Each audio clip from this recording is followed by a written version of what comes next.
তোমার জমিতে তো খুব সুন্দর ধান হয়েছে, তুমি কি আবার জাদু টাদু করেছো নাকি? জাদু? আরে না না, জাদু আবার কি। চলো আমার জমির কাছে তোমাকে নিয়ে যাই, তাহলে দেখতেই পাবে। বেশ, তবে তাই চলো।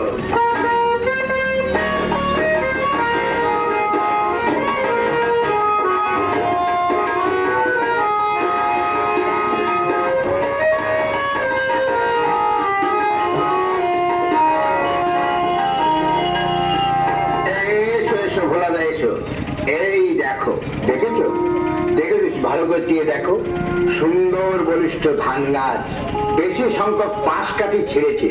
দেখো দেখো, এটা হলো ওই সাপিলাইজারের কামাল, বুঝেছো? কি বললে রমেশ দা? সাপিলাইজার? হ্যাঁ গো ভোলা দা, সাপিলাইজার, ইউপিএল সাপিলাইজার। সাপিলাইজার যদি জমিতে প্রয়োগ করা যায়, তাহলে ধান গাছের শিকড়ে গিয়ে লাগবে, ধান গাছের শিকড়ে গিয়ে কাজ করবে, ফলের শিকড়ে থাকা যেসব রোগ জীবাণু এবং ব্যাকটেরিয়া সব মেরে পড়বে, ফলের শিকড় শক্তিশালী হবে।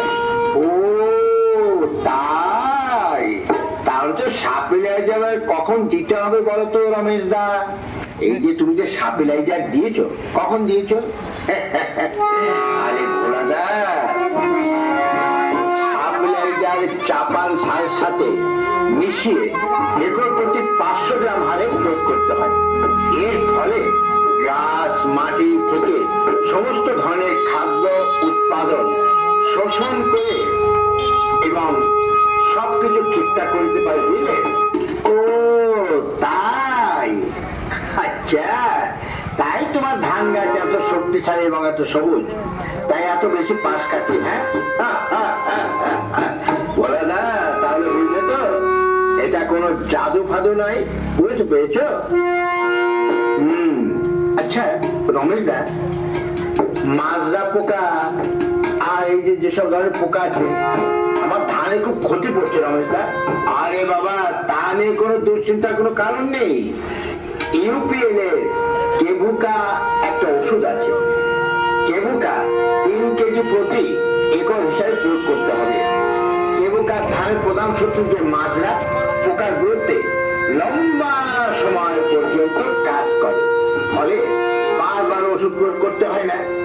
ও তার মানে এক ঢিলে 2 পাখি। তাই বেটা, পাখি নয় ভোলাদা, এ হচ্ছে পোকা।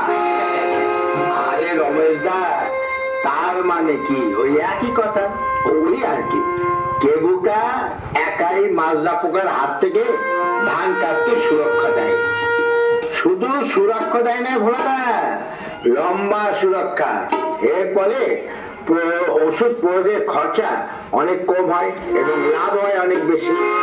ঠিক আছে ঠিক আছে রমেশ দা, আজ থেকে আমি ওই সাপিলাইজার এবং কেবুকা ব্যবহার করব। চাষি ভাইয়েরা, আপনাদেরকেও বলি, আপনারা সবাই মিলে এই সাপিলাইজার এবং কেবুকা সবাই ব্যবহার করুন, তাহলে দেখবেন